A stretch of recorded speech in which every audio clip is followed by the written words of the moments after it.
Screen for All, c'est un événement qui a 5 ans et qui est autour de tout ce qui est nouvelles technologies pour le cinéma, la télévision, les nouveaux écrans.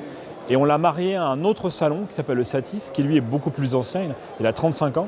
On a repris donc le Satis et on a déménagé le Satis en Seine-Saint-Denis avec Screen for All pour en faire le plus important des salons, des événements autour de la technologie, des innovations pour la création. On peut dire que c'est un peu un laboratoire à idées, c'est-à-dire qu'on y a des entreprises qui sont des startups, des jeunes entreprises, des entreprises de la French Tech, beaucoup sur la partie diffusion, ça va être de la réalité virtuelle, de la réalité augmentée, du streaming, voilà, tout ce qui va être c'est un peu le futur du futur qu'on présente sur Screen for All. Donc NG Network, c'est une entreprise qui a été créée en 2008. On a commencé dans un incubateur dans le 13e arrondissement et on a commencé avec la technologie des téléviseurs connectés où on faisait l'assurance qualité logicielle, donc des applications qui étaient embarquées dans les téléviseurs connectés. Ça fait 2 ans qu'on est là, qu'on continue notre activité, donc toujours dans le développement, sauf que cette fois-ci on ne développe pas seulement sur écran connecté, mais maintenant sur toutes les plateformes, que ce soit mobile, tablette, ordinateur, même console de jeu. On s'est implanté en fait en Seine-Saint-Denis pour le dynamisme de la région et de la commune, et en particulier aussi des soutiens des entreprises qui sont déjà implantées là et également des élus qui nous soutiennent dans nos démarches. C'est une société de production de vidéos 360 degrés.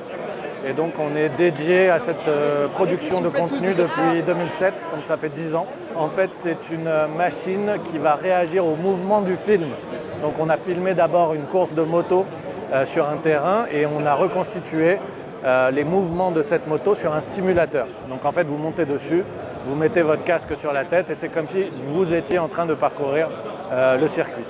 C'est une occasion de rencontrer tous les professionnels du secteur de l'audiovisuel, de créer des partenariats, de parfois rencontrer certains grands groupes qui cherchent des nouvelles technologies et de pouvoir leur présenter. Ouais. On parle beaucoup cette année de l'intelligence artificielle et aussi de tout ce qui est la dématérialisation des contenus. Ça veut dire gérer, stocker. Et je pense que ce qui peut être le lien avec la Seine-Saint-Denis, c'est que aujourd'hui tout ça, ça passe par des data centers. Et les plus gros data centers sont en Seine-Saint-Denis. Et l'autre point, c'est que les industries techniques, les industries d'audiovisuel, la Seine-Saint-Denis, c'est un des berceaux où est né le cinéma. Le cinéma est en mutation, évolue en permanence.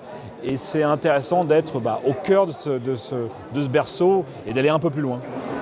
Le département de la Seine-Saint-Denis soutient depuis très longtemps cette filière de l'image, du numérique. Il y a une histoire ancienne de la Seine-Saint-Denis, notamment dès le début, notamment avec le cinéma, avec Méliès. Et donc finalement, c'est cette histoire-là qui se poursuit. Dans ce domaine, c'est le département le plus créateur d'emplois. C'est certes celui qui concentre un certain nombre de difficultés, mais c'est aussi celui qui est le plus créateur d'emplois, créateur d'entreprises. Il faut maintenant justement faire en sorte que cette création d'activité, cette création d'entreprise, ces créations d'emplois, elles profitent toujours davantage aux habitants et aux plus jeunes d'entre eux. Ce souci de la création, de l'inventivité, de l'innovation, c'est aussi ce qui nous a conduit maintenant, il y a un peu plus d'un an, à lancer la démarche de notre marque territoriale, le Made in Seine-Saint-Denis, pour valoriser des talents, des réussites, des succès dans tous les domaines. Quand on a lancé cette démarche, une petite trentaine, il y a aujourd'hui plus de 500 ambassadrices et ambassadeurs et donc qui ont répondu par exemple à notre appel à projet. Et c'est aussi l'objet de la rencontre de ce soir, puisqu'on va remettre les récompenses aux lauréats de cet appel à projet pour valoriser des projets émergents et aussi ces valeurs de partage et de solidarité.